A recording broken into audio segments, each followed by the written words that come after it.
ಸಭೆಯಲ್ಲಿ ಮುಖ್ಯಮಂತ್ರಿಗಳು, ಸ್ಪೀಕರ್ ಅವರು, ನಾನು ಎಲ್ಲ ಸದಸ್ಯರು ಭಾಗಿಯಾಗಿದ್ರಿ. ಒಟ್ಟು 14 ದಿನ ಅಧಿವೇಶನ ನಡೆಯುವಂಥದ್ದಕ್ಕೆ ಒಪ್ಪಿಗೆ ಆಗಿದೆ. ಶ್ರೀರಾಮನವಮಿ ನಮ್ಮೆಲ್ಲರಿಗೂ ಭಾಳ ಪವಿತ್ರವಾದಂಥ ಹಬ್ಬ.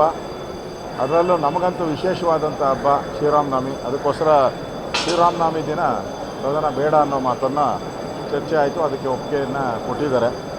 ಉಳಿದಂತೆ ಒಂದು 8-10 ಬಿಲ್లుಗಳು ಚರ್ಚೆಗೆ ಅವಕಾಶ ಕೇಳಿದ್ದಾರೆ. ಅದಕ್ಕೆ ನಾವು ಒಪ್ಪಿಗೆಯನ್ನು ಕೊಟ್ಟಿದ್ದೀವಿ. ಬಿಲ್ ಚರ್ಚೆಗೆ 3 ದಿನ ಮುಂಚೆ ಕೊಡಬೇಕು ಯಾವುದೇ ಬಿಲ್ ಅಂತ ಹೇಳಿ ಒಂದು ಕಂಡೀಷನನ್ನು ಕೂಡ ನಾವು ಹಾಕಿದ್ದೀರಿ. ಮುಖ್ಯಮಂತ್ರಿಗಳು 25ನೇ ತಾರೀಕು ಬಡ್ಜೆಟ್ ಬಗ್ಗೆ ರಿಪ್ಲೈಯನ್ನು ಮಾಡ್ತಾರೆ. ಇಲ್ಲಿ 26ನೇ ತಾರೀಕು ವಿಧಾನ ಪರಿಷತ್ತಲ್ಲಿ ರಿಪ್ಲೈ ಮಾಡ್ತಾರೆ. ಆ ರೀತಿ ಚರ್ಚೆ ಆಗಿದೆ. ಈಗ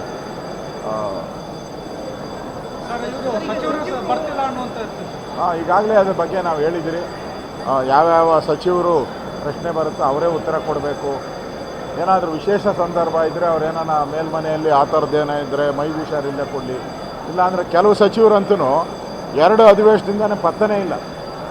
ಬೆಳಗಾವಿ ಅಧಿವೇಶನದಲ್ಲೂ ಪತ್ತೆ ಇಲ್ಲ, ಈ ಅಧಿವೇಶನದಲ್ಲೂ ಪತ್ತೆ ಇಲ್ಲ. ವಿಧಾನ ಸಭೆಗೆ ಬರಲ್ಲ 3-4 ಜನ ಸಚಿವರು. ಆ ಥರ ಸೋಮಾರಿ ಸಚಿವರು ಇದ್ದಾರೆ. ಆ ಸೋಮಾರಿ ಸಚಿವರುಗಳಿಗೆಲ್ಲ ಬುದ್ಧಿವಾದ ಹೇಳಬೇಕು ಅನ್ನೋ ಮಾತನ್ನು ಹೇಳಿದರು. ಅವೆಲ್ಲ ಚರ್ಚೆ ಆಗಿದೆ. ಸಭೆಯಲ್ಲಿ ಮುಖ್ಯಮಂತ್ರಿಗಳು, ಸ್ಪೀಕರ್ ಅವರು, ನಾನು ಎಲ್ಲ ಸದಸ್ಯರು ಭಾಗಿಯಾಗಿದ್ರಿ. ಒಟ್ಟು 14 ದಿನ ಅಧಿವೇಶನ ನಡೆಯುವಂಥದ್ದಕ್ಕೆ ಒಪ್ಪಿಗೆ ಆಗಿದೆ. ಶ್ರೀರಾಮನವಮಿ ನಮ್ಮೆಲ್ಲರಿಗೂ ಭಾಳ ಪವಿತ್ರವಾದಂಥ ಹಬ್ಬ. ಅದರಲ್ಲೂ ನಮಗಂತೂ ವಿಶೇಷವಾದಂಥ ಹಬ್ಬ ಶ್ರೀರಾಮನವಮಿ. ಅದಕ್ಕೋಸ್ಕರ ಶ್ರೀರಾಮನವಮಿ ದಿನ ಸದನ ಬೇಡ ಅನ್ನೋ ಮಾತನ್ನು ಚರ್ಚೆ ಆಯಿತು. ಅದಕ್ಕೆ ಒಪ್ಪಿಗೆಯನ್ನು ಕೊಟ್ಟಿದ್ದಾರೆ. ಉಳಿದಂತೆ ಒಂದು 8-10 ಬಿಲ್లుಗಳು ಚರ್ಚೆಗೆ ಅವಕಾಶ ಕೇಳಿದ್ದಾರೆ. ಅದಕ್ಕೆ ನಾವು ಒಪ್ಪಿಗೆಯನ್ನು ಕೊಟ್ಟಿದ್ದೀವಿ. ಬಿಲ್ ಚರ್ಚೆಗೆ 3 ದಿನ ಮುಂಚೆ ಕೊಡಬೇಕು ಯಾವುದೇ ಬಿಲ್ ಅಂತ ಹೇಳಿ ಒಂದು ಕಂಡೀಷನನ್ನು ಕೂಡ ನಾವು ಹಾಕಿದ್ದೀರಿ. ಮುಖ್ಯಮಂತ್ರಿಗಳು 25ನೇ ತಾರೀಕು ಬಡ್ಜೆಟ್ ಬಗ್ಗೆ ರಿಪ್ಲೈಯನ್ನು ಮಾಡ್ತಾರೆ. ಇಲ್ಲಿ 26ನೇ ತಾರೀಕು ವಿಧಾನ ಪರಿಷತ್ತಲ್ಲಿ ರಿಪ್ಲೈ ಮಾಡ್ತಾರೆ. ಆ ರೀತಿ ಚರ್ಚೆ ಆಗಿದೆ. ಈಗ